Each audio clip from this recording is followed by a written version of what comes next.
Baik Bapak Ibu semuanya, Om Swastiastu. Assalamualaikum, salam sejahtera, namo buddhaya. Pada hari ini kami dari CGP Angkatan 7 Kabupaten Buleleng mohon nanti seperti yang tadi saya sampaikan melaksanakan diseminasi positif, di mana kami bertiga atas nama Bapak Ketut Susilo Widiarsana, Bapak Iputu Uki Sukamayase, dan saya sendiri Inyoman Juni Sugiyarte akan melaksanakan pengimbasan terkait dengan materi yang kami dapatkan di kegiatan CGP. Untuk acara hari ini, agenda hari ini, ada beberapa hal yang ingin saya sampaikan.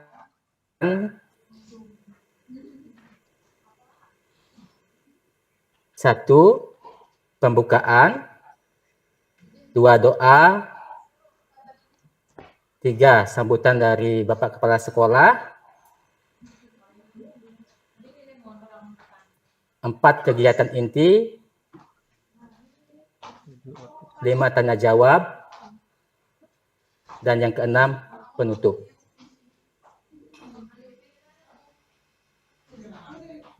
Untuk itu, supaya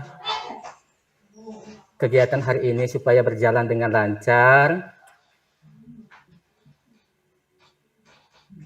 marilah kita bersama-sama berdoa menurut agama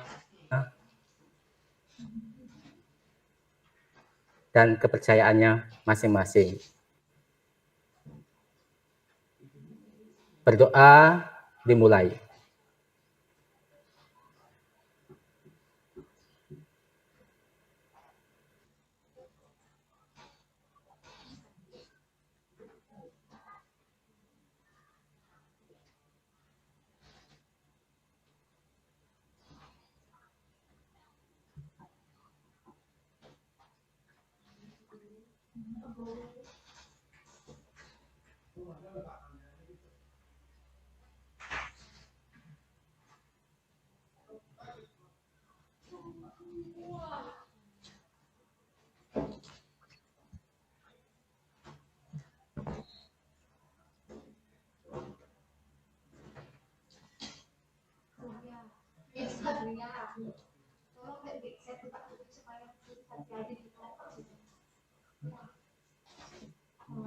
Silakan Bapak Sus untuk menyampaikan Bapak Sekolah.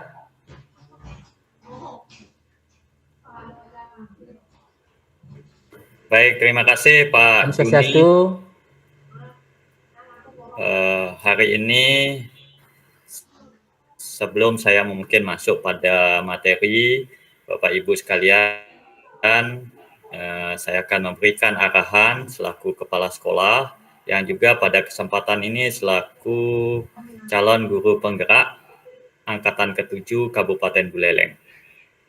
Baik Bapak Ibu sekalian, sebelum saya mulai izinkan saya mengaturkan panganjali umat. Om Swastiastu. Yang saya hormati Bapak Analis SDM, Pak Made yang hari ini juga bergabung di tengah-tengah kita. Kemudian Bapak Ibu Wakil Kepala Sekolah, serta Bapak Ibu tenaga pendidik dan kependidikan. Tadi saya lihat ada bergabung Bu Ningrat, ya, dan teman-teman yang lain. Terima kasih sudah bergabung. Hari ini adalah hari yang luar biasa Bapak Ibu sekalian. Saya dengan teman-teman di CGP ingin melakukan pengimbasan terkait dengan budaya positif yang ada di sekolah kita. Bapak Ibu sekalian, tentu yang namanya budaya itu adalah sebuah proses pembiasaan. Jadi bagaimana kita menanamkan budaya positif itu tidak terlepas daripada bagaimana kita memberikan pelayanan atau membentuk disiplin positif yang ada di sekolah. Satu hal yang bisa saya lihat adalah seperti saat ini. Hari Sabtu, ya, saya sampaikan dengan Pak Analis SDM dan teman-teman Wakase, saya ingin coba sejauh mana kesadaran Bapak Ibu warga sekolah untuk mematuhi kesepakatan aturan yang ada di sekolah ini. Ya, kita ketahui sendiri ya, dan kita pertegas hari Sabtu itu kita tetap masuk, Bapak Ibu sekalian. Nah, cuma saya tadi memantau jam 7.37 masih yang hadir hanya beberapa Bapak Ibu. Ya, nah ini artinya apa? Ya, kita nggak usah jauh-jauh ketika kita mau menanamkan disiplin positif kepada anak-anak kita, tentu cerminannya adalah kita sendiri. Kita sebagai tenaga pendidik dan kependidikan, sudahkah kita menjadi contoh buat anak-anak kita? Nah, ini menjadi PR kita bersama Bapak Ibu sekalian. Ya.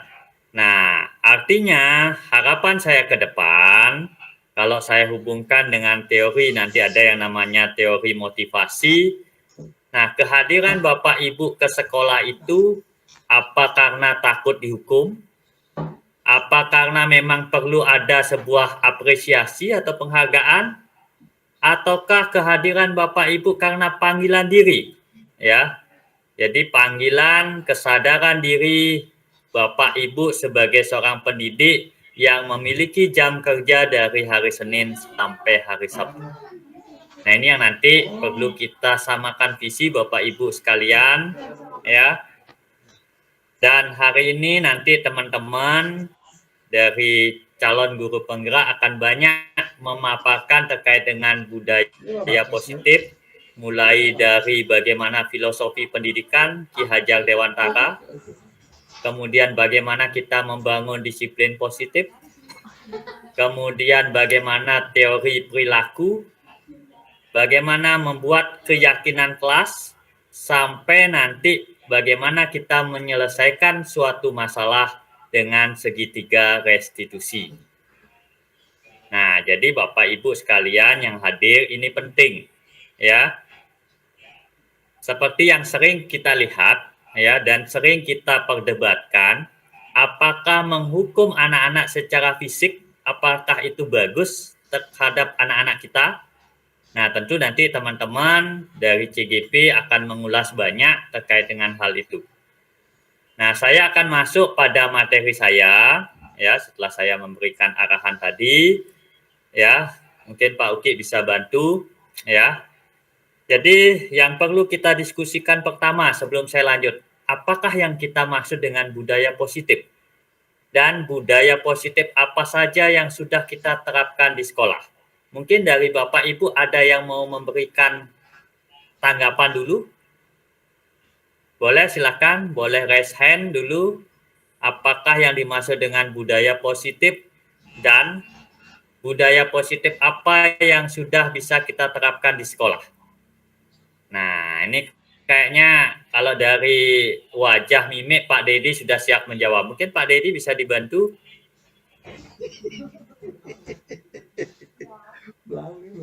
Silakan Pak Dedi. Terima kasih Pak Sos untuk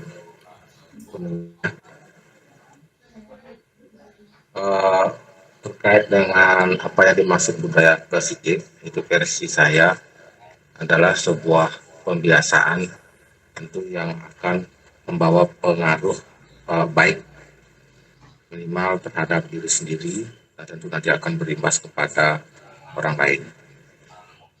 Kalau bicara mengenai budaya positif apa yang sudah ada di sekolah, nah pertama banyak mungkin budaya positif yang sudah kita lakukan di sekolah.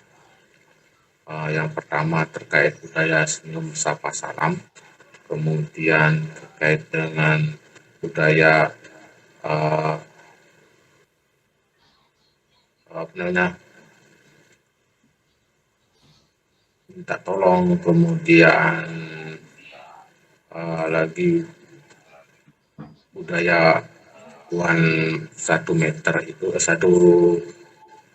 setiap 1 meter tuh anak-anak diminta untuk menjaga kebersihan, 1 meter 1 pin istilahnya. Nah itu beberapa budaya yang sudah ada di sekolah kita. Itu saja Pak Sus. Saya tidak sebutkan banyak, nanti yang lain dapat bagian. Ya, terima kasih Pak Dedi. Ya, ternyata di sekolah ini sudah banyak budaya sekolah yang sudah diterapkan. Nah, pertanyaan saya adalah apakah tadi sudah yang disampaikan oleh Pak Dedi itu dilakukan karena diri sendiri? Artinya dari diri sendiri, apa karena takut ada hukuman dari Pak Dedi?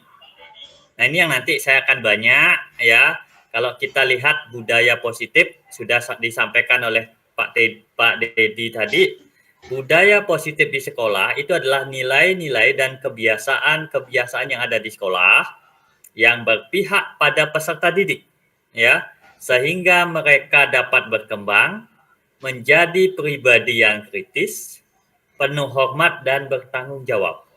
Nah, ini kira-kira apa yang sudah kita kembangkan sudah menjadi pribadi yang kritis, ya, penuh hormat dan bertanggung jawab. Nah, ini yang nanti kita akan diskusikan bersama.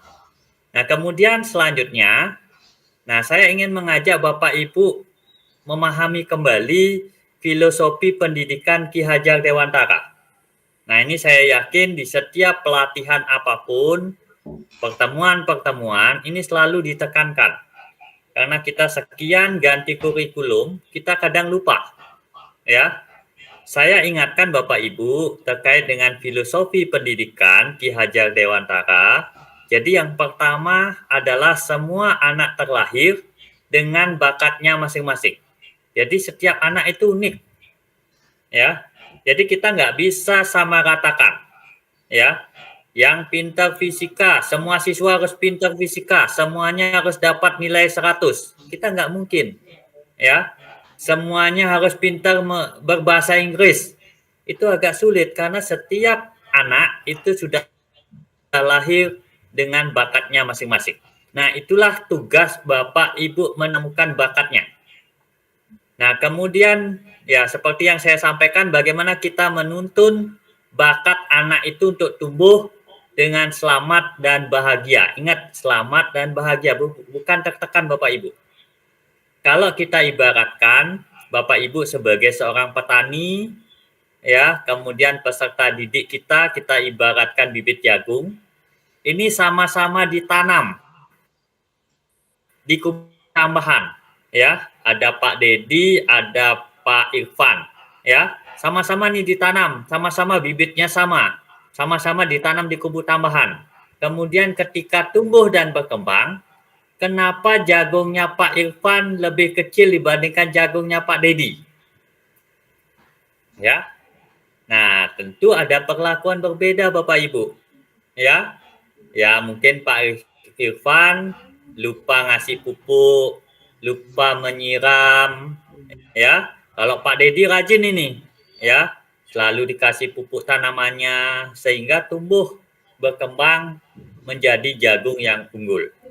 Nah, begitu juga peran Bapak Ibu guru, ya.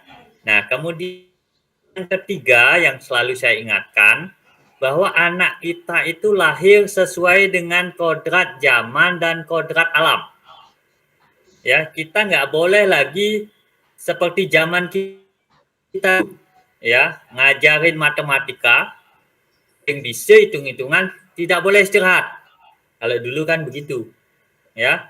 Nah, sekarang nggak bisa kita paradigma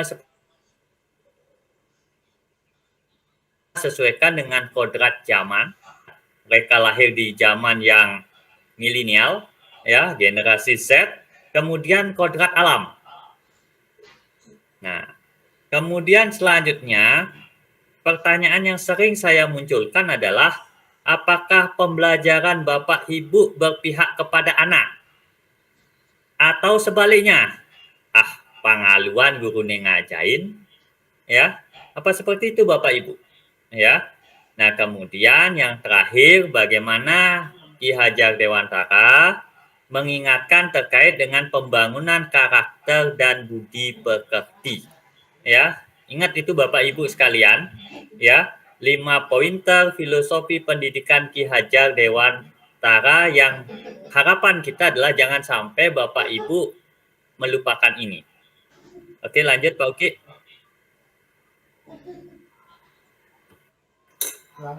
Nah, bagaimana hubungan filosofi Ki Hajar Dewantara dengan perubahan paradigma pembelajaran? Nah, tentu untuk membangun budaya yang positif seperti yang diharapkan oleh Ki Hajar Dewantara, maka Bapak Ibu atau sekolah perlu menyediakan lingkungan yang positif, lingkungan yang aman, lingkungan yang nyaman, sehingga anak-anak kita bisa bertindak, berpikir, dan menciptakan dengan konsep merdeka, mandiri, dan bertanggung jawab. Ya, nah terkait dengan ini tentu Bapak Ibu guru yang memposisikan sebagai kontrol kepada peserta didik. Ya, nah lanjut Pak Uki. Nah, mungkin sedikit teoritik Bapak Ibu sekalian, paparan ahli psikologi Dr. William Glasser, di mana dalam teori kontrol, ya, ini meluruskan miskonsepsi yang terjadi tentang kontrol pada anak-anak peserta didik. Yang pertama adalah bahwa guru itu mengontrol anak. Ya, itu tentu ada miskonsepsi sesuai dengan konsep Ki Hajar Dewantara. Kemudian ilusi bahwa kritik dan membuat orang bersalah dapat menguatkan karakter. Nah, ini juga Bapak Ibu menghukum anak-anak, Bapak Ibu suruh push up, suruh jongkok bangun, kira-kira akan mengubah karakter anak untuk disiplin nggak? Nah, ini perlu kita diskusikan, ya. Nah, kemudian yang keempat, bahwa semua penguatan positif efektif dan bermanfaat, ya. Tidak selamanya Bapak Ibu. Bapak Ibu ngasih reward, ngasih hadiah kepada satu anak, belum tentu itu efeknya pada semua anak. Bisa saja anak lain itu akan iri, ya, akan antipati terhadap Bapak Ibu guru ketika Bapak Ibu hanya memberikan reward kepada salah satu anak saja. Ya. Nah, dan terakhir, ya, miskonsepsi yang terjadi, Bapak Ibu guru sebagai orang dewasa memiliki hak untuk memaksa. Nah, ini tolong dipetakan bahwa Bapak Ibu, nah, jadi dari Dr. William Glasser itu ada perubahan paradigma. Mungkin dilanjutkan, ya. Nah, perubahan paradigma ini, ayo kita ubah sekarang Bapak Ibu. Kalau sebelumnya, ya, stimulus respon itu kita mencoba mengubah orang agar berpandangan sama dengan kita. Ya. Pokoknya kamu harus bisa fisika dengan baik. Nah, kita harus sekarang ubah mindset kita bahwa kita berupaya memahami pandangan orang lain tentang dunia. Ya. Jadi belum tentu pandangan kita sama dengan pandangan anak-anak kita. Dan kita tidak bisa memaksakan pandangan kita kepada anak-anak kita. Nah, kemudian yang kedua, perilaku buruk selalu dilihat sebuah kesalahan. Nah, ini tolong diperhatikan Bapak Ibu. Ya. Tadi kejadiannya saya tanya, ya, salah satu guru.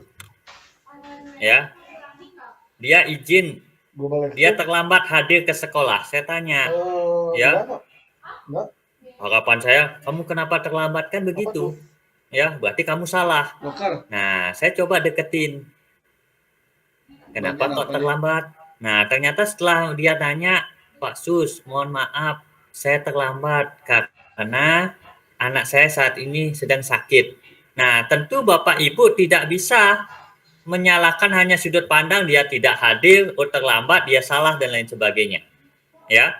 Nah, bisa saja orang lain itu punya tujuan yang lain. Kenapa dia terlambat? Ya. Nah, kemudian yang ketiga seperti tadi, orang lain bisa mengontrol saya. Ya, jadi sekali lagi kita ubah mindsetnya.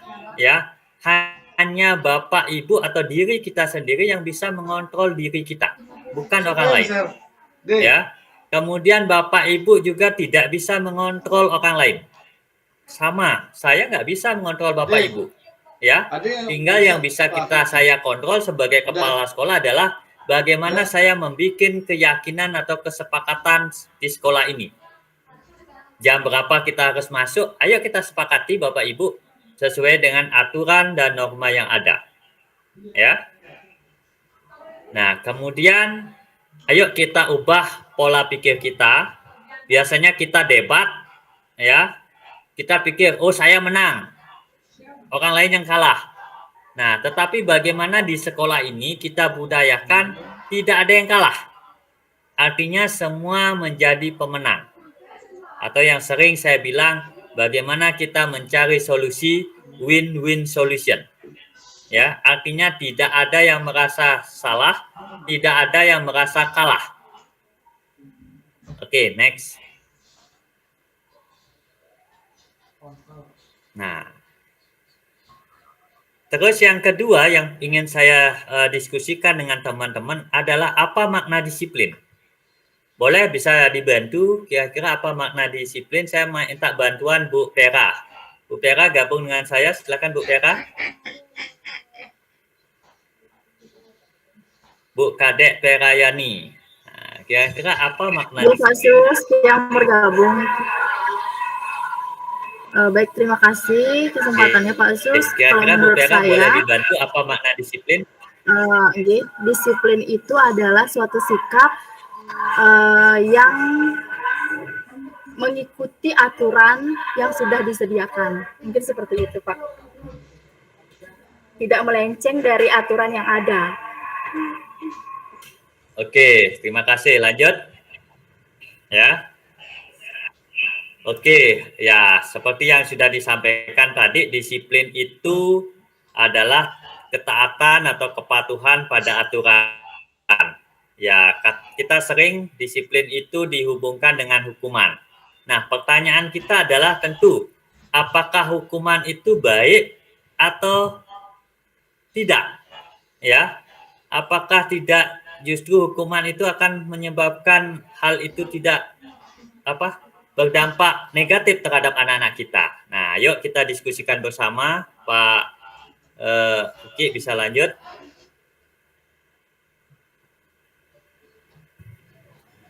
Nah, kalau kita lihat filosofi pendidikan Ki Hajar Dewantara, bagaimana anak itu bisa mencapai kemerdekaannya, ya, dengan syarat utama adalah disiplin yang kuat, ya.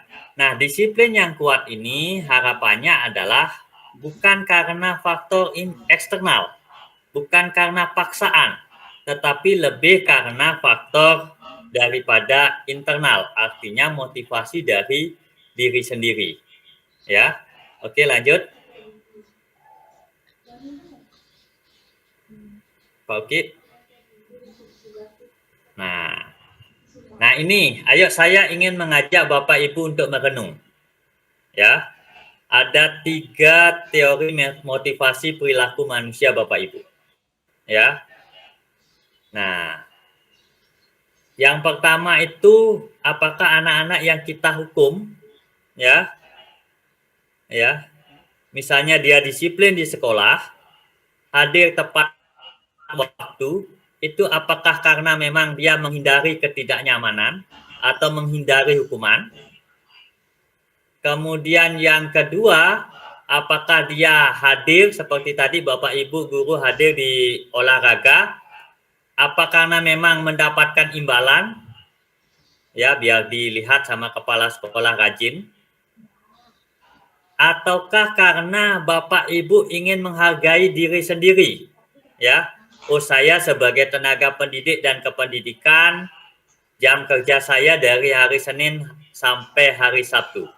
Saya minta mungkin Bapak Ibu boleh suara, kira-kira Bapak Ibu hadir pagi ini karena apa? Mungkin Miss Amel boleh, Miss Amel. Miss Amel boleh dibantu. Miss Amel hari Sabtu ini datang ke sekolah karena didorong faktor apa? Ya, setelah Miss Amel saya minta Pak Abdi, silakan. Boleh Miss Amel?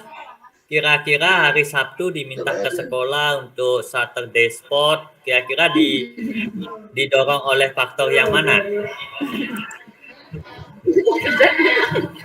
Ya, baik, terima kasih Pak Sus atas pertanyaannya. Motivasi saya ketemu ke sekolah tuh sebenarnya ketemu teman-teman Pak Sus.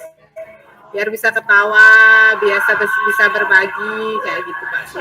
Terima kasih Pak Sus. Kira-kira dari yang ketiga itu masuk kemana Miss Amel?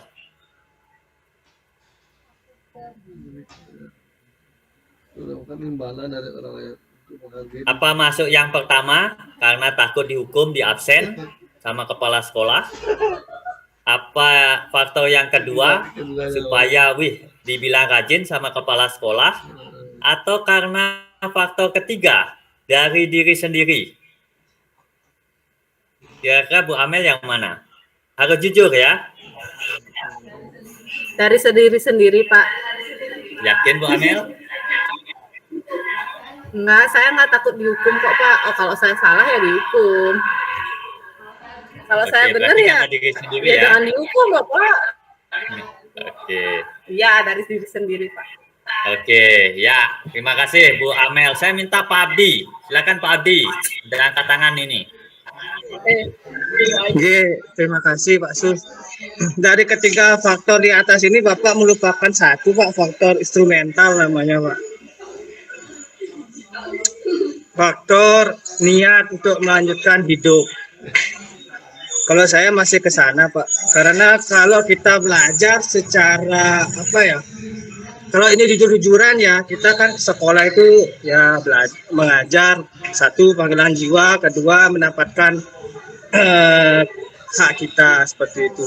Jika sekarang kan siswa hanya fokusnya ke siswa bagaimana kita, tapi kalau gurunya belum sejahtera, ya sama aja Pak, mau diganti kurikulum mungkin merdeka, bebas, freedom, apa aja akan tetap sama kalau menurut saya sih Pak ya. Yang terpenting adalah gurunya sejahtera.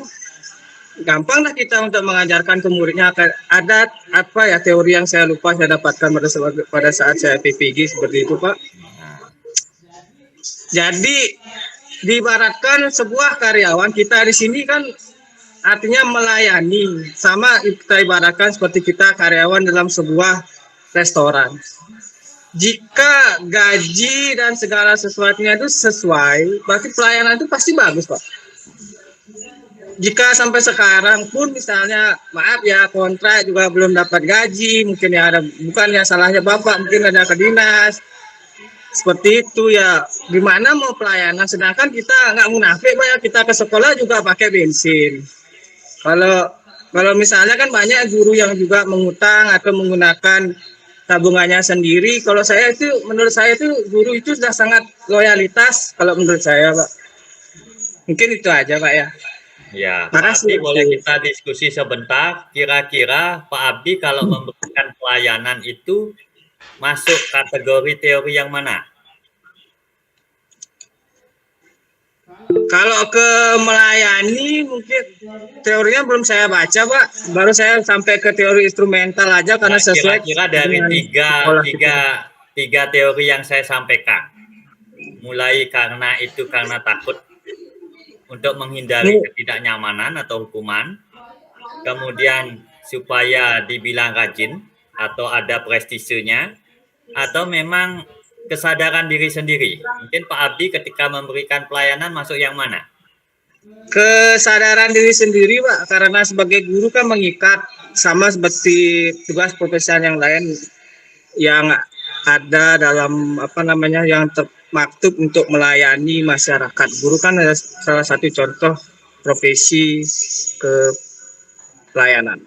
Oke, terima kasih. Berarti sudah punya motivasi internal ya, Pak Abdi ya. Sudah Oke, punya Pak. tujuan disiplin positif. Oke, kalau dari saya kira-kira Bapak Ibu itu dulu, mungkin nanti lebih lanjut teman-teman dari CGP yang lain yang akan melengkapi. Untuk itu waktu saya serahkan kepada teman-teman, mungkin Pak Uki atau Pak Juni, silakan. Baik, Pak Juni. terima kasih Bapak Susilo. Tadi sudah banyak memberikan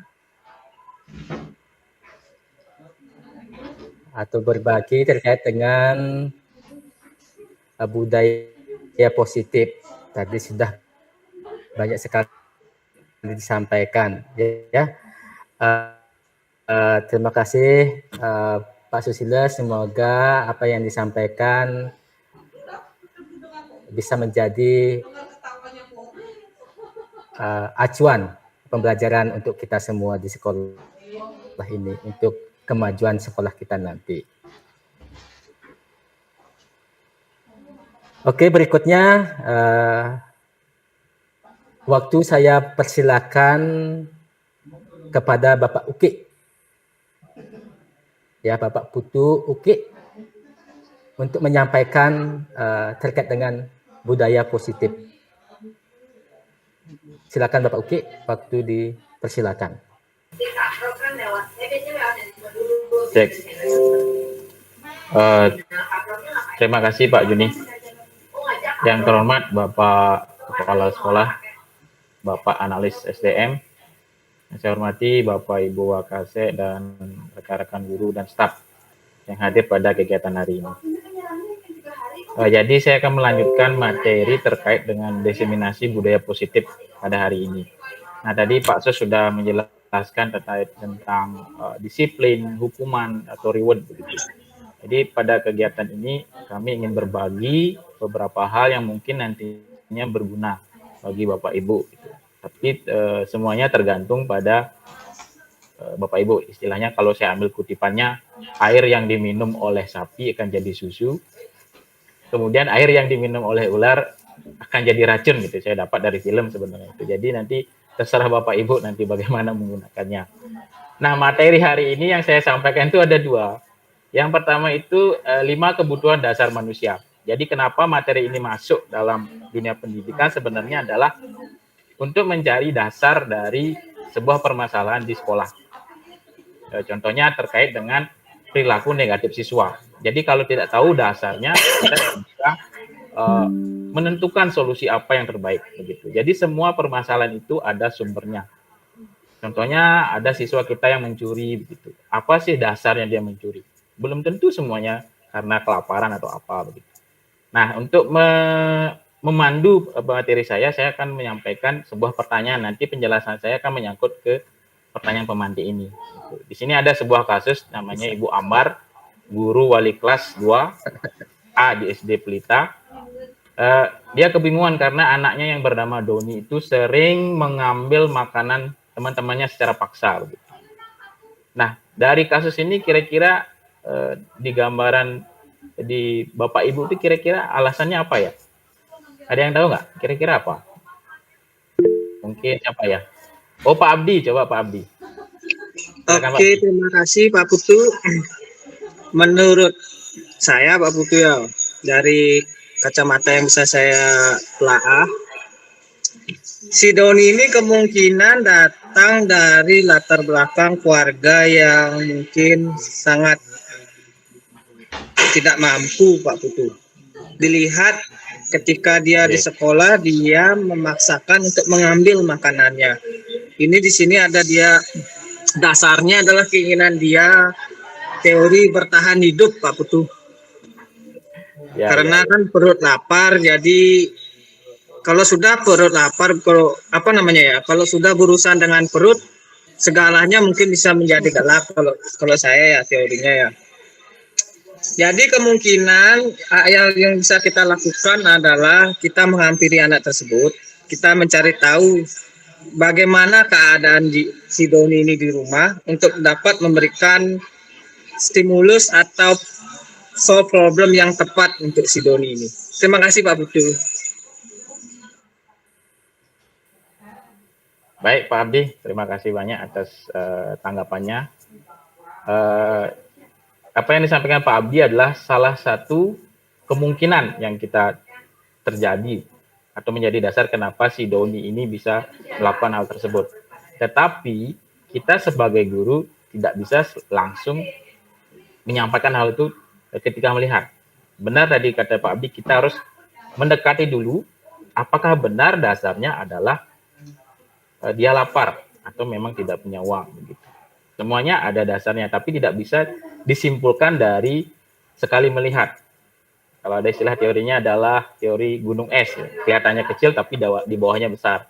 Jadi memang kita harus mendekat untuk mengetahui itu. Nah, di sini saya menjelaskan 5 dasar itu nanti bisa digunakan untuk mengecek anak-anak kita yang bermasalah. Yang pertama benar itu adalah kebutuhan bertahan hidup. Ini terkait dengan kebutuhan fisik, makan, minum, terus rumah, termasuk kebutuhan biologis, pasti reproduksi seperti itu. Itu juga termasuk kebutuhan hidup. Nah, kalau dikaitkan dengan kasus Doni, benar dengan apa yang disampaikan sama Pak Abdi bahwa kemungkinan dia adalah tidak membawa bekal atau tidak membawa uang. Jadi dia memaksa temannya untuk memberikan makanan gitu. Nah, di sekolah kita coba lihat ada nggak kasus seperti ini? Mungkin ada kemungkinan Pak Dedi foto ya, anak-anak yang berfoto seksi begitu, mungkin dia kebutuhan dasarnya mungkin mencari pasangan hidup mungkin ya. Jadi bisa diteliti itu Pak Dedi nanti apakah benar kebutuhan hidupnya apa itu anak-anak yang tampil di sosmed yang dengan gaya yang tidak sesuai seperti itu. Nah, yang kedua itu adalah kasih sayang dan rasa diterima. Ini kebutuhan yang kedua. Jadi semua orang itu membutuhkan hal ini. Itulah kenapa kita berdandan, kenapa kita memiliki tingkah laku sopan, semuanya itu biar kita diterima atau kita ingin diperhatikan. Kalau dilihat di keluarga saya di Pasima itu ada anak Mulia Kini. Dia melakukan beberapa tindakan yang menurut saya setelah dicari memang adalah dia kekurangan kasih sayang orang tua. Jadi dia sengaja membuat masalah kemudian biar gurunya mendekati dan dia bisa diajak curhat seperti itu. Nah, kalau di kasusnya Doni ini kita lihat kemungkinannya adalah jika Doni menjawab mengambil bekal temannya itu dia merasa senang temannya jadi memperhatikan dia gitu. Ternyata tujuannya bukan makanan, bukan lapar, tapi untuk biar temannya memperhatikan dia, kemudian dilaporkan gurunya ke orang tua, kemudian orang tuanya memperhatikan dia. Mungkin tujuannya itu. Nah, yang ketiga adalah penguasaan. Ini kebutuhan atas pengakuan dan kemampuan. Ini semua orang membutuhkan ini. Kenapa orang itu belajar dengan giat, kemudian melakukan sesuatu, gitu. Biar orang itu tahu bahwa saya itu bisa sesuatu. Gitu. Mungkin lebih positif kepada anak-anak yang melakukan lomba. Gitu. Nah, kalau di kasus Doni, mungkin saja dia ingin merasa hebat karena temannya menjadi takut. Gitu.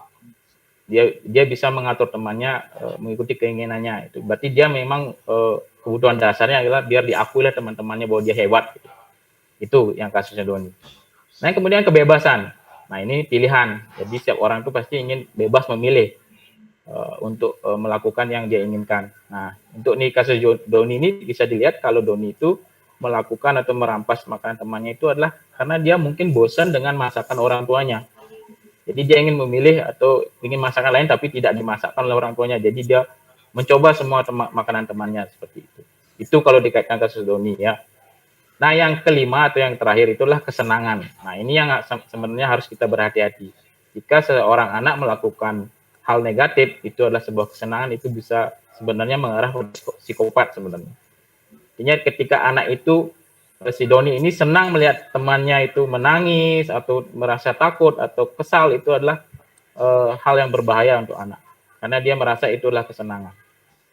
Nah, itu Bapak Ibu, dari apa yang saya dapatkan di Guru Penggerak ini adalah 5 kebutuhan dasar ini bisa digunakan nanti untuk mengecek anak-anak kita yang bermasalah. Saya sudah terapkan di Gerha, berapa kali. Contohnya kayak Lusri itu, kenapa dia pendiam, terus dia membuat banyak hal, itu ternyata dia memang kebutuhannya adalah untuk menunjukkan dirinya dia bisa. Gitu. Dan juga anak-anak yang lain sebenarnya gitu, seperti Suci misalnya. Suci kemarin juga banyak melakukan kesalahan. Saya lihat emang dia dia pengen kebebasan gitu, karena dia di rumahnya dilarang untuk berpacaran, jadi di sekolah meluapkan itu gitu. Seperti itu. Jadi ini salah satu dasar yang saya belakangan ini saya gunakan untuk ngecek anak-anak saya gitu, kenapa anak ini begini gitu. Ternyata memang belum 100% saya temukan bahwa ini manfaatnya, tapi sebagian besar saya sudah tahu bahwa ada dasar yang bisa gunakan untuk mencari solusi untuk anak-anak yang bermasalah. Nah, yang selanjutnya ini biar cepat, 5 posisi kontrol. Nah, ini akan sangat menarik bagi kita, bakal mengetahui kita guru yang apa begitu. Jadi yang pertama itu ada guru penghukum. Nah, guru penghukum ya, itu guru yang selalu menggunakan hukuman fisik atau verbal gitu. Nah, ciri-cirinya nada suara tinggi, bahasa tubuhnya mata melotot, jari menunjuk, menghardik. Nah, itu ada contoh kalimatnya yang sering digunakan itu. Awas kamu dan sebagainya. Nah, dampaknya itu adalah kemungkinan murid marah dan mendam atau bersifat agresif. Nah, kalau kita melihat anak-anak itu yang semakin agresif itu kemungkinan adalah sering dihukum gitu. Sudah sering dihukum kok tambah agresif. Nah, itu karena dampaknya dia mungkin pendendam atau marah. Di kehidupan guru pun mungkin sama seperti itu. Kalau dihukum mungkin semakin melunjak seperti itu ya. Kita nggak tahu. Nanti kita berefleksi sendirilah gitu, bukan untuk menyalahkan orang lain. Nah, yang kedua adalah pembuat merasa bersalah. Ini ada yang guru sejenis ini. Jadi guru ini bahasanya lebih lembut, cuma dia membuat anak itu merasa bersalah. Dia menggunakan keheningan biasanya. Jadi anak-anak itu akan nanti merasa tidak nyaman. Ciri-cirinya nada suaranya memelas, halus, sedih, bahasa tubuhnya merapat pada anak dan lesu. Nah, contohnya kalimat di sana. Ibu kecewa dengan kamu, seperti itu. Bapak berapa kali harus memberitahu kamu, gimana coba, seperti itu. Ada bahasa-bahasa yang membuat anak-anak itu merasa bersalah. Dampaknya sederhana, anak-anak akan merasa bersalah dan merasa menjadi orang gagal karena tidak sanggup membahagiakan orang lain. Jadi patokannya itu adalah guru yang membuat dia bermasalah, bukan dari diri sendiri. Jadi ketika ketemu guru itu, saya malu. Saya malu dengan guru itu. Jadi dia melakukan sesuatu karena malu dengan guru itu, karena merasa bersalah dengan guru itu, bukan dengan niatnya sendiri. Nah, ini yang ketiga, teman. Ini paling banyak saya lihat. Guru yang menjadi teman. Jadi guru ini favorit biasanya. Jadi nada suaranya ramah, akrab, bercanda, bahasa tubuhnya dia merapat, sering bercanda, matanya senyum jenaka gitu. Saya lihat guru di sini sebagian besar adalah guru sebagai teman gitu. Dan dia sering bercanda gitu. Dampaknya memang sebagian besar adalah positif. Jadi anak-anak merasa senang, merasa dekat. Cuma ketika ada masalah, biasanya anak ini mengandalkan guru ini karena dekatnya. Jadi kamu lapor, Pak, saya ada gini, bisa, contohnya bisa nggak dibantu? Ataupun anak ini akan melakukan sesuatu jika guru yang jadi temannya yang menyuruh. Jadi tidak berdampak kepada orang lain, guru yang lain gitu. Misalnya saya punya anak, siapa misalnya si Lusri misalnya, dia mungkin hanya mendengarkan saya ketika ngasih pengumuman, tapi ketika misalnya Pak Dedi yang ngasih pengumuman mungkin tidak didengarkan karena dia hanya merasa berteman dengan saya. Nah, itu dampak negatif dari guru sebagai teman. Yang keempat ada pemantau gitu. Ini guru yang benar-benar taat pada aturan. Kalau penghukum dia menghukumnya itu tidak berdasarkan aturan, entah dia pusat, entah apa. Tapi kalau pemantau memang sudah ada. Misalnya di konsekuensinya datang terlambat, kamu berdiri di lapangan basket gitu. Berarti dia akan mengambil aturan yang sudah ada. Terlambat lapangan basket. Cuma ini gurunya itu memang datar gitu, ekspresinya tanpa ekspresi. Suaranya datar, bahasa tubuhnya formal, tidak ada ekspresi marah ataupun dan juga tidak membuat merasa bersalah. Ini stabil gurunya ini. Jadi patoknya adalah aturan. Gitu. Nah, dampaknya ke siswa ya biasanya guru ini, wah nanti ketemu bapak ini, saya akan dicari kesalahan-kesalahan saya seperti itu. Itu sih salah satu dampaknya, karena guru ini akan selalu mengarah pada aturan sekolah gitu. Nah, yang terakhir ini yang di pengalaman saya di guru penggerak yang masih saya lihat belum ada katanya. Manajer. Manajer ini artinya guru itu adalah kalau ada permasalahan, siswanya diajak berdiskusi, menyadari permasalahannya itu, kemudian mencari solusinya sendiri, bukan dari gurunya, tapi siswa yang menentukan solusinya. Nanti ini akan dijelaskan lebih lanjut sama Pak Juni bagaimana menentukan hal ini. Ya, ciri-cirinya ya nadanya, suaranya halus, tulus, bahasa tubuhnya tidak kaku, tapi mendekat pada murid.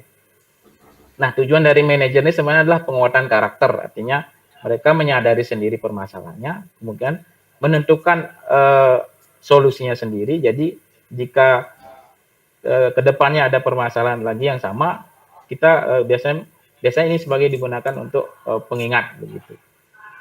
Jadi dari kelima ini silakan Bapak Ibu refleksikan sendiri, Bapak Ibu termasuk guru yang mana begitu. Nah, di sini saya coba membuka sesi diskusi. Adakah yang mau menyampaikan dari Bapak Ibu? Kira-kira Bapak Ibu itu jenis guru yang mana gitu? Jadi, ayo siapa yang mau menyampaikan? Pak Dedi mungkin? Pak Made, yang mana Pak Made? Coba. Pak Astre, silakan Pak Astre.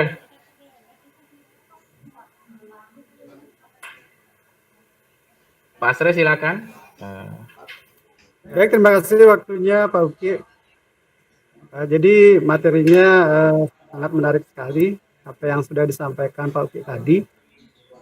Tapi terkait dengan 5 karakter guru tadi, sebenarnya setiap guru memiliki 5 karakter itu sebenarnya Pak Uki. Jadi dia memiliki tipikal penghukum, pemantau, manajerial dan sebagainya gitu. Nah, jadi ini tergantung dari karakteristik siswanya demikian. Nah, kalau seumpamanya kita menggunakan tipe manajerial dengan karakteristik siswa yang artinya sudah dari SMP memang inputnya keras dan istilahnya tidak bagus demikian. Jika kita berikan sebuah pendekatan sebagai guru manajerial, kiranya itu kurang tepat. Mungkin nanti itu bisa dikolaborasikan demikian. Karena kan kita sebagai pendidik di sini kiranya bisa memposisikan diri entah sebagai guru yang bersifat penghukum, kemudian sebagai manajerial ataukah sebagai pemantau demikian. Jadi menurut saya demikian Pak Uki. Jadi kiranya di zaman sekarang, zaman teknologi sekarang ini kita merubah karakter siswa menyadarkan diri siswa itu sadar dengan sendirinya sudah sekali Pak Uki. Tentunya kita memang harus mencari sebuah strategi yang kiranya seperti Pak Uki sampaikan. Mungkin itu aja Pak Uki. Baik, terima kasih tambahan dari Pak Astre, sangat detail ya. Kalau Pak Astre sendiri dari ketiga itu yang mana Pak Astre? Kalau saya lebih kepada pemantau Pak. Jadi kita buat yang namanya kesepakatan dulu sesuai dengan kalau memang siswa itu melanggar, siswa tidak melakukan kegiatan-kegiatan tidak tepat waktu ya sesuai dengan tertib. Kamu ambil posisi push up dulu berapa 10 kali dan sebagainya, karena itu sudah menjadi sebuah kesepakatan dan itu bagi saya bukan sebuah hukuman karena itu adalah sebuah aturan kan demikian, di samping membentuk body biar lebih tegap dan sebagainya begitu Pak. Baik, terima kasih Pak Astre. Jadi semua kontrol itu sebenarnya tidak ada yang salah karena semua artinya guru melakukan hal itu dengan alasan begitu. Tapi jangan sampai hal itu menjadi sebuah hobi. Gitu. Konsekuensinya, artinya kalau memang anak itu ada masalah ya dihukum. Tapi kalau keterusan semua hal kita hukum ya itu nanti lain lagi konsekuensinya. Di sini kita menyampaikan ini biar kita mengetahui bahwa ada hal yang kita lakukan, ada konsekuensi kepada anak begitu. Jadi kita harus terbuka dengan hal itu. Saya yakin semua orang juga pernah marah, semua orang juga pernah menjadi teman kepada anak-anak. Jadi semua kita refleksikan kepada diri sendiri. Ada lagi yang mau menyampaikan pendapat itu sebelum kita lanjut ke Pak Juni? Oke. Ya, saya rasa tidak ada ya. Jadi saya kembalikan ke Pak Juni karena ada materi lagi satu yang harus disampaikan. Pak Juni, saya kembalikan waktunya.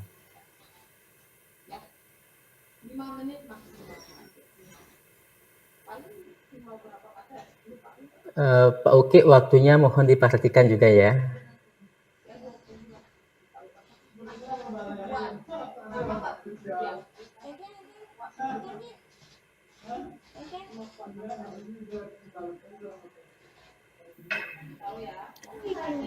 Baik, terima kasih Bapak Uki, sangat luar biasa sekali tadi sudah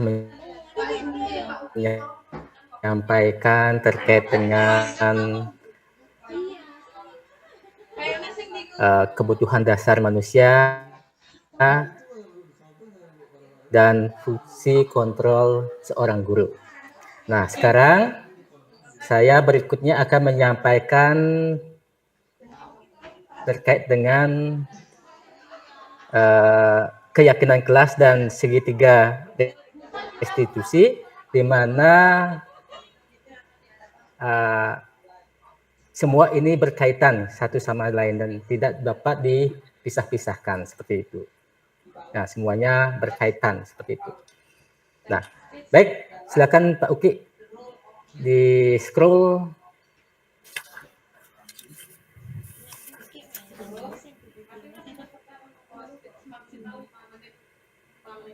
Pak Uki.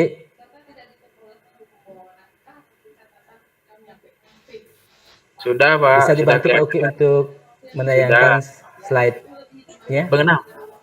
Sudah, Pak, sudah.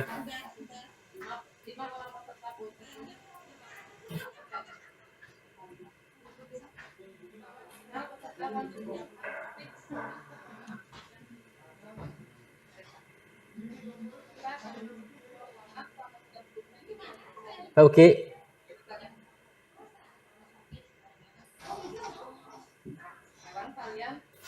Pak Juni, slide sudah muncul. Teman-teman sudah kelihatan ya slide-nya? Tolong di-scroll, Pak. Naik, ya. Bapak Ibu sudah muncul, Pak. Yang saya banggakan, sekarang saya akan memarketkan terkait ada yang melatar belakangi terkait dengan budaya positif. Ya.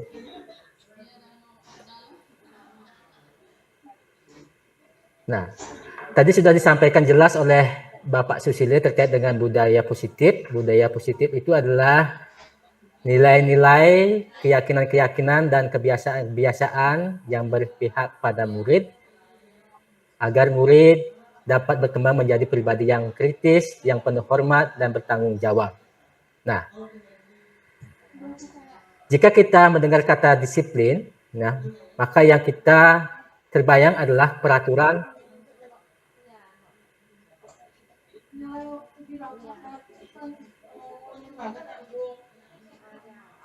Suara saya terdengar jelas ya?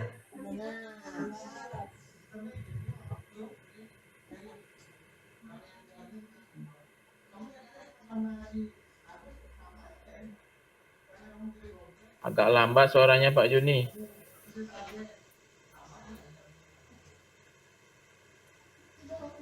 Bapak Ibu, suara saya terdengar? Terdengar Pak, jelas. Bisa didengar ya suara saya?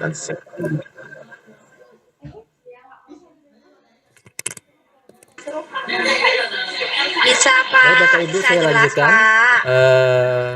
Latar belakang daripada keyakinan kelas yaitu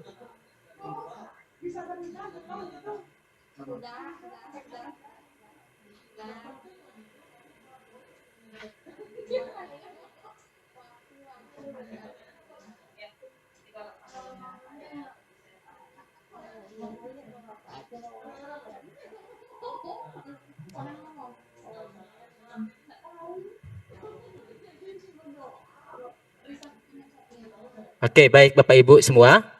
Saya sampaikan dulu terkait dengan latar belakang.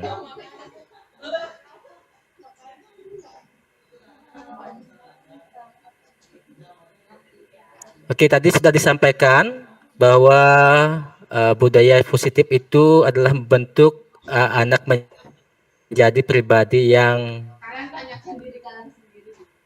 memiliki jiwa-jiwa yang kritis, penuh hormat dan bertanggung jawab.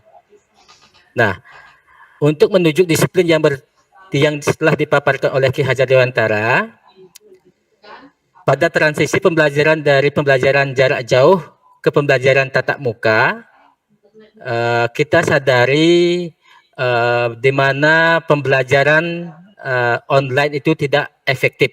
Banyak sekali pelanggaran-pelanggaran atau keyakinan-keyakinan kelas yang tidak bisa dipatuhi oleh peserta didik seperti itu. Nah, salah satu langkah untuk menimbulkan kembali disiplin positif tersebut adalah dengan membuat keyakinan kelas pada pembelajaran tatap muka. Dan hal ini bisa Bapak Ibu lakukan ketika sebelum pembelajaran dimulai. Baik itu di awal semester, ketika memasuki kelas seperti itu.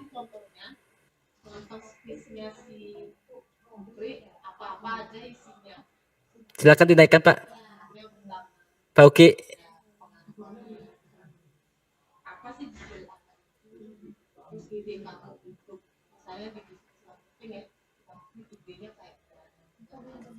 Next Pak Uki.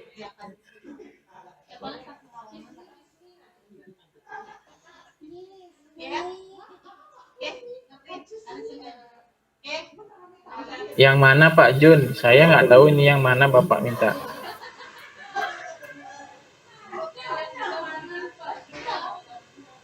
Pak Juni, ini Pak Uki sambil koordinasi dengan staf dia. Nggak fokus.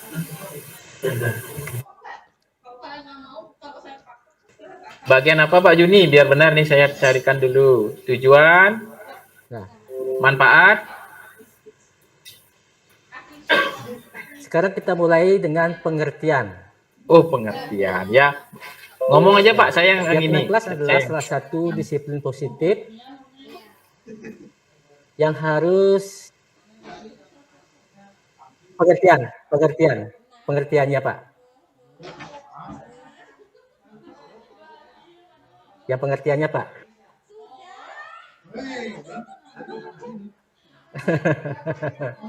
Oke. Sampun itu Pak Juni pengertian sudah diterangkan. Keyakinan kelas Pak.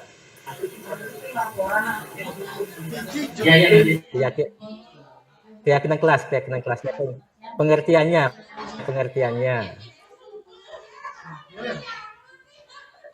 Jadi ada takut tuh, ikan penguploadan surat izin domisili tanda tangan saya. Oke, seperti yang kita ketahui, keyakinan kelas adalah satu disiplin positif yang bisa kita terapkan dalam membangun budaya positif di sekolah. Dengan adanya keyakinan kelas, di setiap kelas diharapkan dapat mewujudkan tujuan pendidikan yang berorientasi kepada profil pelajar Pancasila. Seperti itu, Pak. Oke, Bapak Ibu semua. Oke, sekarang lanjut ke tujuan keyakinan kelas, Pak.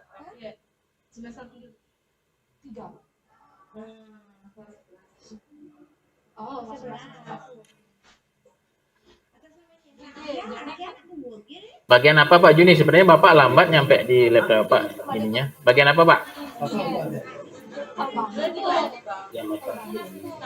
Tujuan dari keyakinan kelas yang kita harus tumbuhkan kepada peserta didik yaitu satu, menumbuhkan budaya positif dengan kesepakatan kelas. Dua, menumbuhkan peserta didik untuk melakukan pembiasaan positif di kelas atau di sekolah. Tiga, menumbuhkan sikap tanggung jawab pada diri peserta didik atas pemilihan aspirasi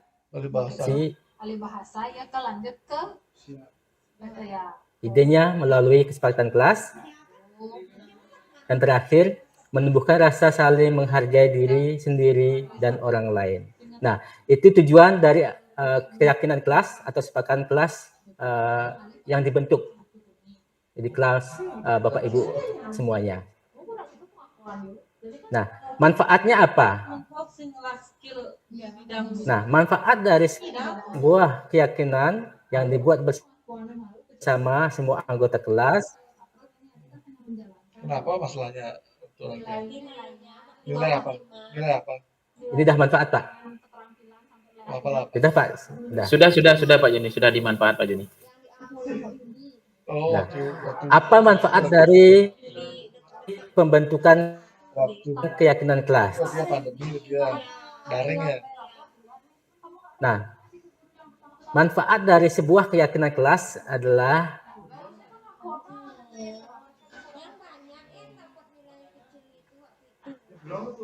manfaatnya, Pak, naik-naik, Pak.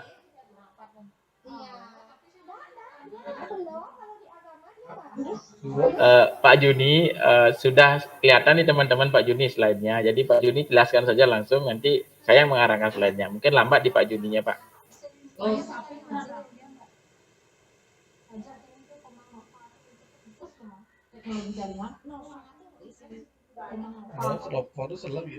Oh, berarti emang nilai standar apa itu lah? Tidak, Mbak. Hah? 78 ya?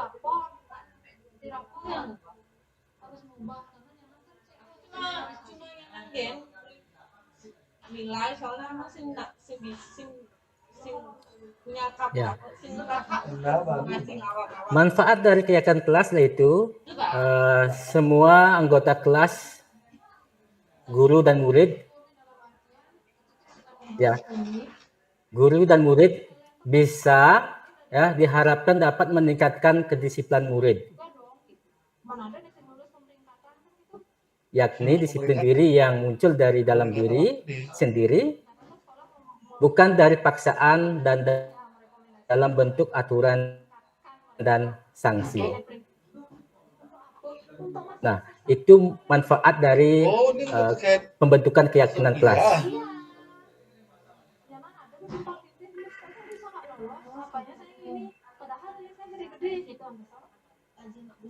Selanjutnya, Pak. Memang nilai ada di bawah KKM nilainya, Ben.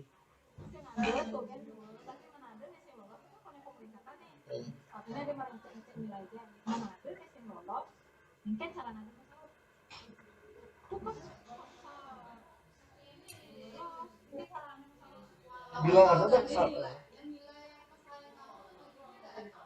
Dia kan nggak tahu juga nilainya. Tapi dia tahu nggak?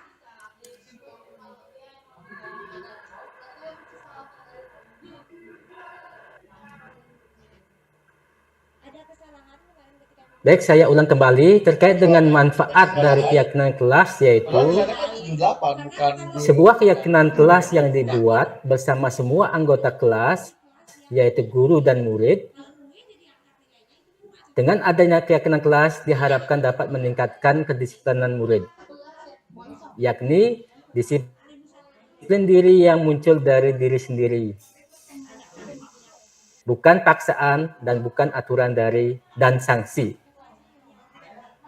Nah, itu dari manfaat dari keyakinan kelas.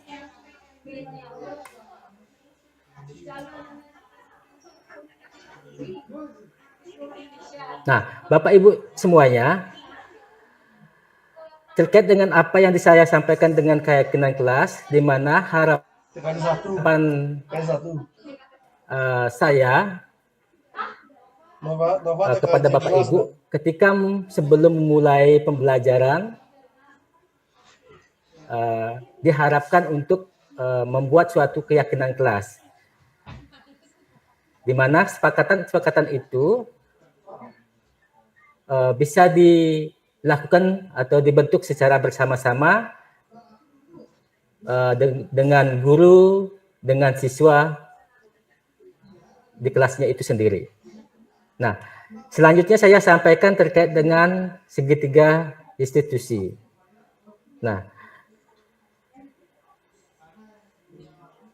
menurut Gonsan, restitusi adalah proses menciptakan kondisi bagi murid untuk memperbaiki kesalahan mereka, sehingga mereka bisa kembali ke kelompoknya mereka dengan karakter yang lebih kuat. Nah, itu menurut Gonsan terkait dengan restitusi.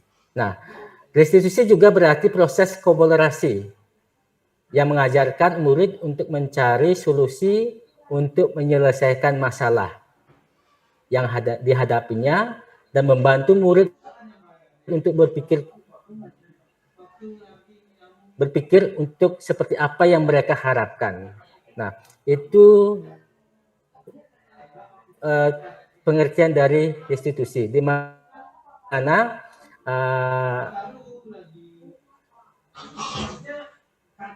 kita tidak memberikan jawaban atas permasalahan yang dihadapi anak-anak. Namun kita memberikan ruang kepada peserta didik untuk mencari solusi terkait dengan masalah yang dihadapinya. Nah, di sini berkaitan dengan posisi kontrol yang sudah disampaikan tadi oleh Bapak Uki seperti itu. Nah, adapun silakan naikkan Pak.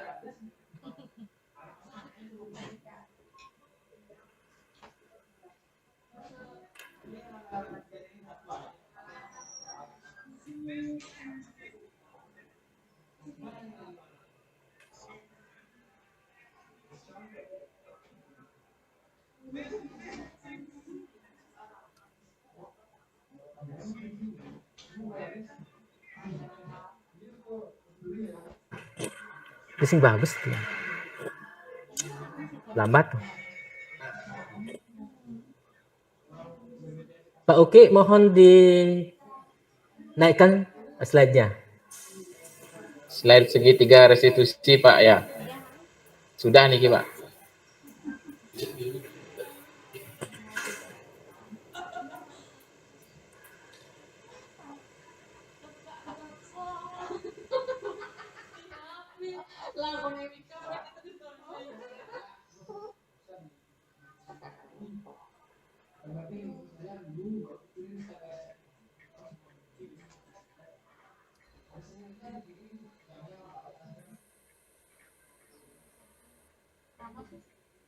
Baik Bapak Ibu semuanya, berikut segitiga restitusi. Di antaranya ada menstabilkan identitas.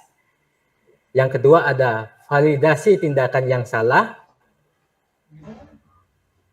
Yang ketiga ada menstabilkan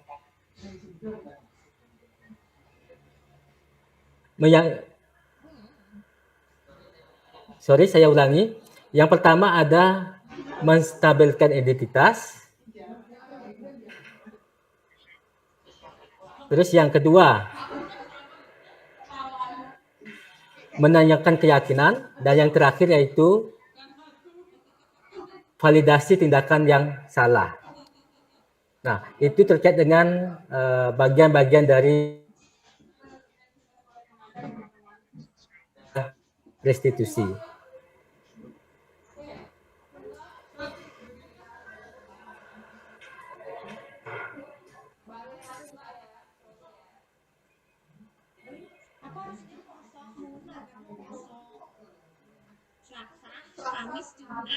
Iya, aku Senin Rabu nanti yuk jadwal yang baru. Iya. Gini Bun, masih seperti yang lama. Jadi di minggu ini ngajarnya yang satu atau dua gitu.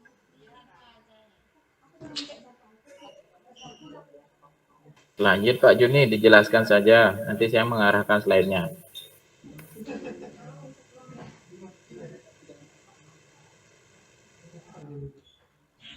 Baik Pak Uki, silakan dilanjutkan di slide berikutnya.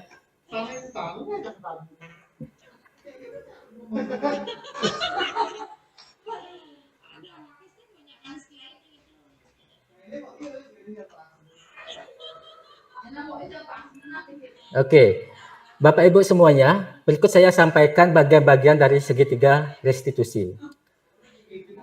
Adapun bagian-bagian segitiga restitusi, yang pertama yaitu menstabilkan identitas. Di mana pada bagian ini adalah dasar segitiga bertujuan untuk mengubah identitas anak dari orang yang gagal karena melakukan kesalahan menjadi orang yang sukses, seperti itu.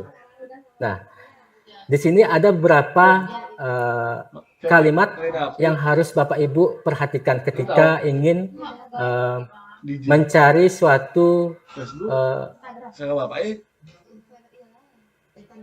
informasi terkait dengan apa yang telah dilakukan oleh peserta didik itu sendiri. Nah, yang pertama ada seperti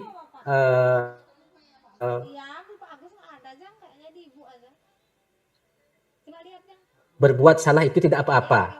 Nah, itu salah satu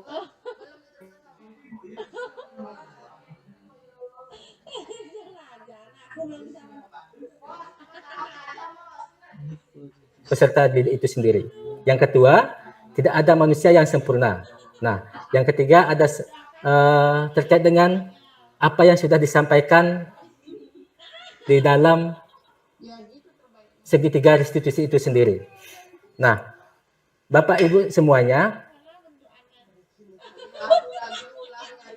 ini ada beberapa hal yang Bapak Ibu sampaikan ketika Bapak ingin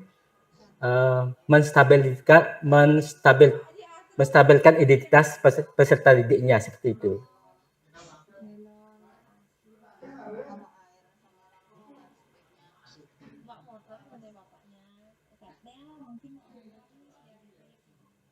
Ya. Naik, Pak.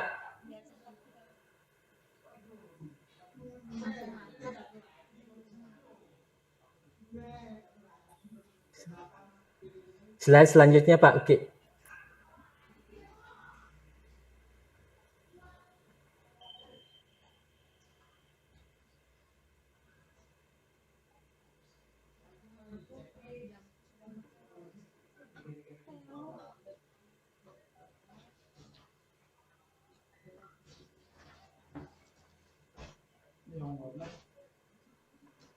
Yang 11, Bro.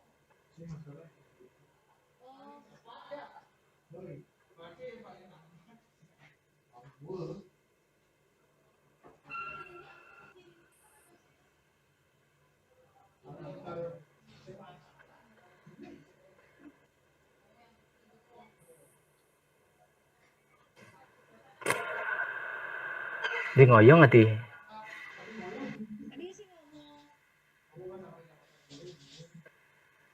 Ngaceng. Diam.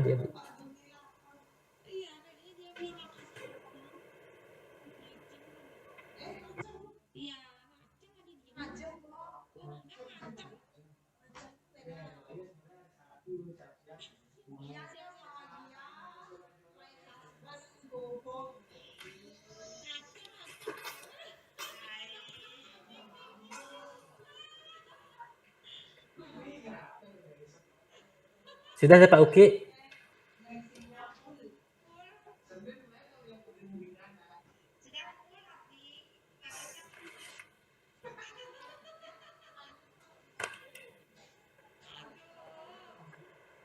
Pak Uki. Tadi keras gitu.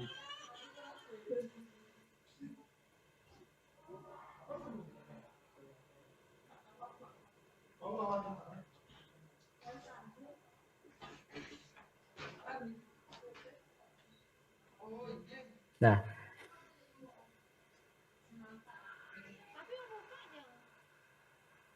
yang berikutnya terkait dengan validasi tindakan yang salah. Menurut teori kontrol, semua tindakan manusia baik atau buruk pasti memiliki maksud tujuan tertentu. Nah, seorang guru yang memahami teori kontrol pasti akan mengubah pandangannya Dari teori stimulus respon ke cara berpikir proaktif yang mengenali tujuan dari setiap tindakan yang dilakukan oleh peserta didik itu sendiri. Nah, kita mungkin tidak suka sikap seorang anak yang terus-menerus merengek atau melakukan suatu kesalahan. Tapi bila sikap itu mendapat perhatian, maka itu telah memenuhi kebutuhan anak tersebut. Nah, dari apa yang akan kita validasi terkait dengan kesalahan anak, ada beberapa kalimat yang perlu kita perhatikan kepada peserta didik. Nah, di antaranya yang pertama, padahal kamu bisa melakukan yang lebih buruk dari ini ya. Nah, itu terkait dengan validasi, terkait dengan masalah yang dihadapi oleh anak. Yang kedua, kamu pasti punya alasan mengapa melakukan hal itu. Dan ketiga, kamu patut bangga pada dirimu sendiri karena telah melindungi suatu yang penting buat kamu sendiri. Nah, itu beberapa kalimat yang bisa digunakan ketika Bapak Ibu ingin memvalidasi tindakan yang salah pada peserta didik. Baik, silakan Pak Uki berikutnya.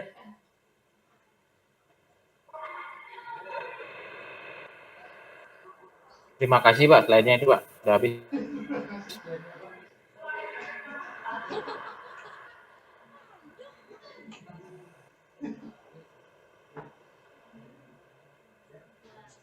Nah, yang terakhir adalah menanyakan keyakinan. Nah, ketika Bapak Ibu sudah melaksanakan memvalidasi kesalahan, Bapak Ibu akan menanyakan keyakinan kelas yang sudah Bapak Ibu buat, atau keyakinan atau peraturan kesepakatan yang sudah Bapak Ibu sepakati dengan peserta didik. Nah, teori kontrol menyatakan bahwa kita ada pada dasarnya termotivasi untuk secara internal untuk melakukan salah satu validasi. Nah, maka setiap anak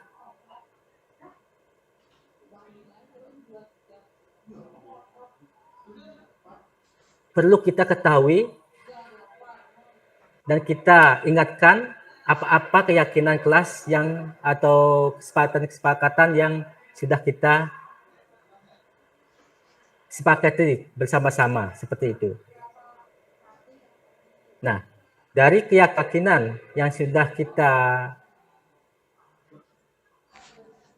sepakati buat terapkan pada anak-anak, itu kita tanyakan kembali kepada peserta didik seperti itu. Nah, Bapak Ibu semuanya, terkait dengan apa yang sudah saya sampaikan, semoga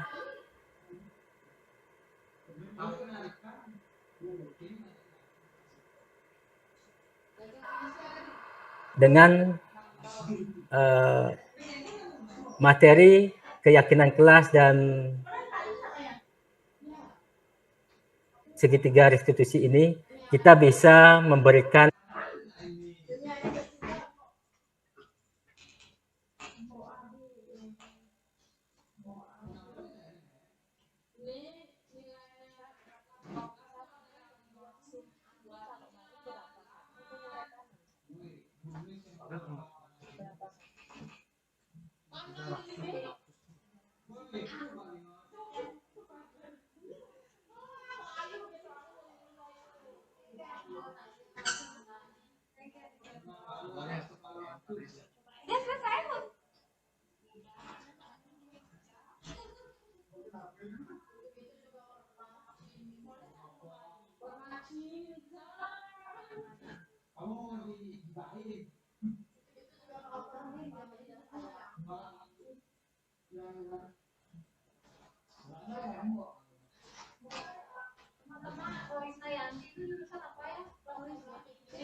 Apakah sudah selesai niki Pak Putu?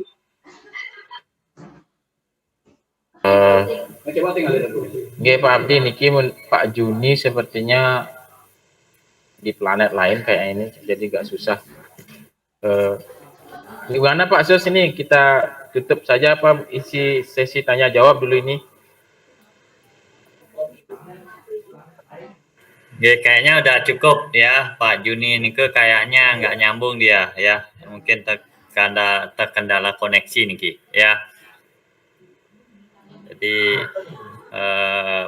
Pak Uki sudah sampai, terima kasih. Mungkin Pak Juninya masih di planet lain ya. Mungkin di closing statement aja Pak Uki. Baik. Mungkin sebelum saya ya, sebelum nanti kita tutup, Bapak Ibu sekalian, tadi mungkin sudah dipaparkan materi terkait dengan budaya positif yang ada di sekolah. Tentu ayo saya mengajak Bapak Ibu kembali merefleksi diri ya, seperti tadi disampaikan apa yang menjadi kebutuhan dasar daripada sebuah manusia itu seperti apa. Kemudian posisi guru dalam mengontrol anak-anak, apakah Bapak Ibu sebagai penghukum, apakah sebagai teman, apakah sebagai manajer, tentu Bapak Ibu sendiri yang bisa merefleksi diri. Nah, kemudian tadi juga terakhir disampaikan oleh Pak Juni bagaimana Bapak Ibu menyelesaikan masalah dengan metode segitiga restitusi. Mungkin walaupun terkendala sinyal, ya, dan penyampaiannya perlunya adanya kesepakatan atau keyakinan kelas. Jadi Bapak Ibu perlu diperhatikan ya hal-hal yang tadi disampaikan. Harapan kita adalah apapun yang kita lakukan bukan karena terpaksa, tetapi karena memang kemauan dari diri sendiri. Jadi motivasi yang muncul itulah motivasi dari diri sendiri, bukan motivasi dari orang lain. Oke, saya kira itu Pak Uki, mungkin bisa di closing untuk pertemuan hari ini. Terima kasih. Baik, terima kasih arahnya Pak Kepala Sekolah. Jadi terima kasih teman-teman semua yang sudah hadir pada sesi diseminasi kali ini. Jadi mari kita gunakan apa yang kita sampaikan tadi. Semoga tercerahkan. Mungkin ada masalah yang tidak kita selesaikan dengan tadi kami menyampaikan beberapa hal, mungkin bisa menemukan solusinya nanti terkait dengan permasalahan di sekolah kita. Jadi, nah harapan saya ke depannya semakin banyak teman yang ikut guru penggerak, sehingga kita punya komunitas di sekolah karena kita memiliki pandangan yang sama. Karena banyak sekali materi di sana yang tidak bisa kami sampaikan. Ini pun kita sudah hanya bisa 1 jam. Sebenarnya banyak sekali hal baru. Jadi harapannya beberapa teman yang sudah mendaftar bisa lulus, kemudian bisa menjalani pendidikan dan kita membangun sekolah bersama-sama. Karena saya dengar sih program ini terus berlanjut dan sudah masuk ke hampir semua sistem dari SIM PKB dan raport mutu dan sebagainya. Kita nggak tahu apakah ada kelanjutannya dari setelah guru penggerak ini, kita tahu. Tapi bagaimanapun kita mari berpikir positif bahwa ini ada hal baiknya seperti itu. Nah, itu saja teman-teman yang bisa saya sampaikan dan dari saya perwakilan teman-teman CGP. Izin Pak Uki, kita foto bersama dulu. Oke, Bapak yang mengambil ya setelah ini ya, setelah ditutup ya. Oke, katanya foto bersama, silakan dihidupkan dulu kameranya sebentar. Sharing tunggu sebentar, saya Pak pakai baju boleh dulu, dimatikan dulu Pak. Pak Uki. Ya.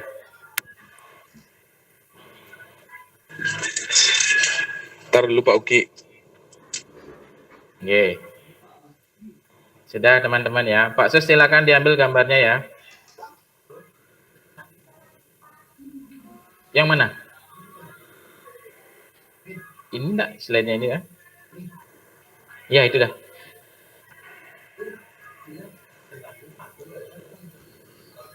Oh ya, maaf.